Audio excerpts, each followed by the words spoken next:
ಶುಭೋದಯ, ನಮಸ್ಕಾರ, welcome to Yoyo Kannada. ಬನ್ನಿ ಈಗ ನೋಡೋಣ ಈ ದಿನದ ಟಾಪ್ 5 ಪೊಲಿಟಿಕಲ್ ನ್ಯೂಸ್.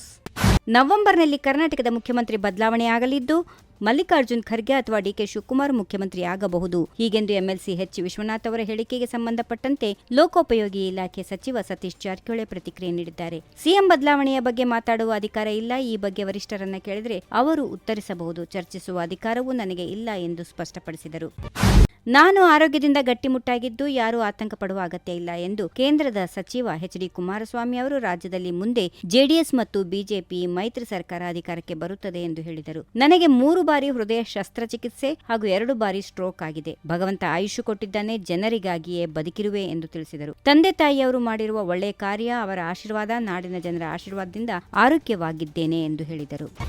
ಮುಖ್ಯಮಂತ್ರಿ ಬದಲಾವಣೆ ಯಾವುದೇ ಪ್ರಸ್ತಾವ ಸರ್ಕಾರ ಅಥವಾ ಪಕ್ಷದ ಮುಂದೆ ಇಲ್ಲ, ಹೀಗೆಂದು ಸಮಾಜ ಕಲ್ಯಾಣ ಸಚಿವ ಎಚ್ ಸಿ ಮಹದೇವಪ್ಪ ತಿಳಿಸಿದ್ದಾರೆ. ಸುದ್ದಿಗಾರರೊಂದಿಗೆ ಮಾತನಾಡಿದ ಅವರು, ಬಿಜೆಪಿ ವಿಧಾನ ಪರಿಷತ್ ಸದಸ್ಯ ಎಚ್ ವಿಶ್ವನಾಥ್, ಕಾಂಗ್ರೆಸ್ ಹೈಕಮಾಂಡ್ ಯಾವಾಗ ವಿಷಯ ತಿಳಿಸಿದೆಯೋ ಗೊತ್ತಿಲ್ಲ, ಸಿದ್ದರಾಮಯ್ಯ ಮುಖ್ಯಮಂತ್ರಿ ಆಗಿದ್ದಾರೆ, ಮುಖ್ಯಮಂತ್ರಿಯಾಗಿಯೇ ಮುಂದುವರಿಯುತ್ತಾರೆ, ಹೀಗೆಂದು ಅವರು ಹೇಳಿದರು. ಸರ್ಕಾರದ ನಡುವೆ ಹೊಂದಾಣಿಕೆ ಇದೆ, ಅಭಿವೃದ್ಧಿ ಕಾರ್ಯಗಳಿಗೆ ಹಣಕಾಸಿನ ಸಮಸ್ಯೆ ಇಲ್ಲ ಎನ್ನುವುದಕ್ಕೆ ನಿನ್ನೆ ಯಾದಗಿರಿಯಲ್ಲಿ ನಡೆದ ಕಾರ್ಯಕ್ರಮವೇ ಸಾಕ್ಷಿ. ಲಕ್ಷಾಂತರ ಜನರ ಅಭಿವೃದ್ಧಿ ಕಾರ್ಯಗಳಿಗೆ ಸಾಕ್ಷಿಯಾಗಿದ್ದರೂ ವಿರೋಧ ಪಕ್ಷಗಳು ರಾಜಕೀಯಕ್ಕಾಗಿ ಸುಳ್ಳು ಹೇಳುತ್ತಿವೆ ಎಂದು ಆರೋಪಿಸಿದರು. ಬಿಜೆಪಿ, ಕಾಂಗ್ರೆಸ್ ಬಿಟ್ಟರೆ ಉಳಿದ ಎಲ್ಲಾ ಪಕ್ಷಗಳು ಪ್ರಾದೇಶಿಕ ಪಕ್ಷಗಳು. ಅನೇಕ ರಾಜ್ಯಗಳಲ್ಲಿ ಪ್ರಾದೇಶಿಕ ಪಕ್ಷಗಳು ಆಡಳಿತ ನಡೆಸುತ್ತಿವೆ. ಮೋದಿ ದೊಡ್ಡ ನಾಯಕರು, ಪ್ರಧಾನಿಯಾಗಿ ವಿಶ್ವ ನಾಯಕರಾಗಿ ಅವರು ಬೆಳೆದಿದ್ದಾರೆ. ಅವರಿಗೆ ಎದುರು ನಿಲ್ಲುವ ಮತ್ತೊಬ್ಬ ನಾಯಕ ಇಡೀ ದೇಶದಲ್ಲಿ ಯಾರೂ ಇಲ್ಲ ಎಂದು ಜೆಡಿಎಸ್ ವರಿಷ್ಠ ಹಾಗೂ ಮಾಜಿ ಪ್ರಧಾನಿ ಎಚ್ ಡಿ ದೇವೇಗೌಡ ಹೇಳಿದ್ದಾರೆ. ಕೆಲವರಿಗೆ ಕುಮಾರಸ್ವಾಮಿ ಅವರ ಏಳಿಗೆ, ಅವರ ವ್ಯಕ್ತಿತ್ವ, ಜನಪ್ರಿಯತೆಯನ್ನ ಜೀರ್ಣಿಸಿಕೊಳ್ಳಲು ಸಾಧ್ಯವಾಗುತ್ತಿಲ್ಲ. ಅವರು ರೈತರ ಸಾಲ ಮನ್ನಾ ಮಾಡಿದಂತೆ ದೇಶದಲ್ಲಿ ಯಾರೂ ಸಾಲ ಮನ್ನಾ ಮಾಡಿದ್ದನ್ನ ನಾನು ನೋಡಿಲ್ಲ ಎಂದು ಅವರು ಹೇಳಿದರು. ಸೋಲು ಗೆಲುವಿಗೆ ಬುನಾದಿ ಆಗುತ್ತದೆ ಎಂಬುದನ್ನು ಮರೆಯಬಾರದು, ಸೋಲಾಯಿತು ಎಂದು ಎದೆಗುಂದಬಾರದು ಎಂದು ತಿಳಿಸಿದರು.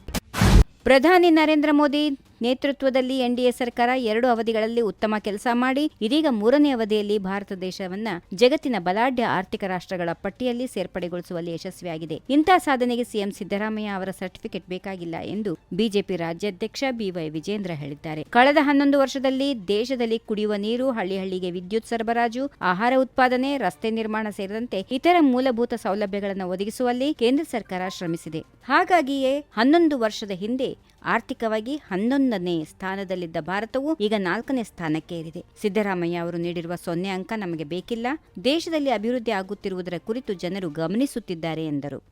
ಈ ವಿಡಿಯೋ ನಿಮಗೆ ಇಷ್ಟವಾದಲ್ಲಿ ಲೈಕ್ ಮಾಡಿ, ಶೇರ್ ಮಾಡಿ, ಸಬ್ಸ್ಕ್ರೈಬ್ ಮಾಡಿ.